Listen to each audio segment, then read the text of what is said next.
12-osios NKL savaitės top 10 pradedame Raseiniuose, kur šio miesto Rasų komandos puolėjas Valdemaras Sovoštjanovas pasižymi dėjimu 2 rankomis. 9 vietoje Donatas Sabeckis ir jo blokas Palangos komandos veteranui Povilui Šakiniui.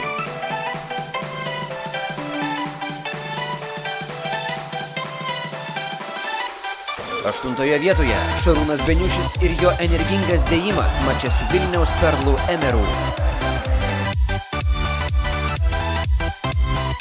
7 pozicijoje dar kartą mačas Palangoje ir įspūdingas Pauliaus Vaitiekūno dėjimas į šeimininkų krepšį.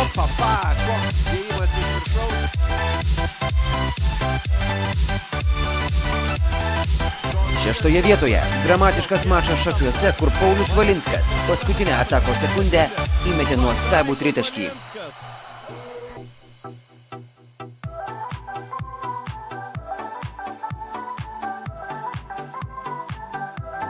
Įpusėjus 10 randame Joniškio delikateso lyderį Darių Griškėną ir jo dėjimą greitoje atakoje.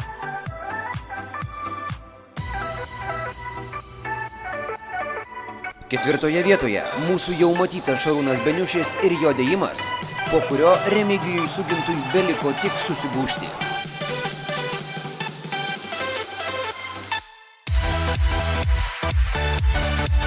3 vietoje randame Palangos komandos vijurką Reginaldą Simsą ir jo reidą per visą aikštę pasibaigusi galingų dėjimų.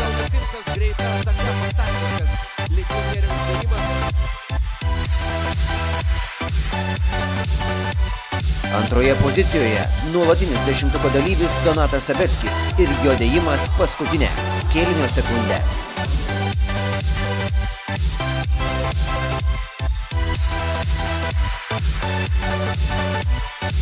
Gražiausią savaitės epizodą sukūrė Kauno Žalgirio dubleris Martynas Varnas, galingai įkrovęs į krepšį per Karolį Brusoką.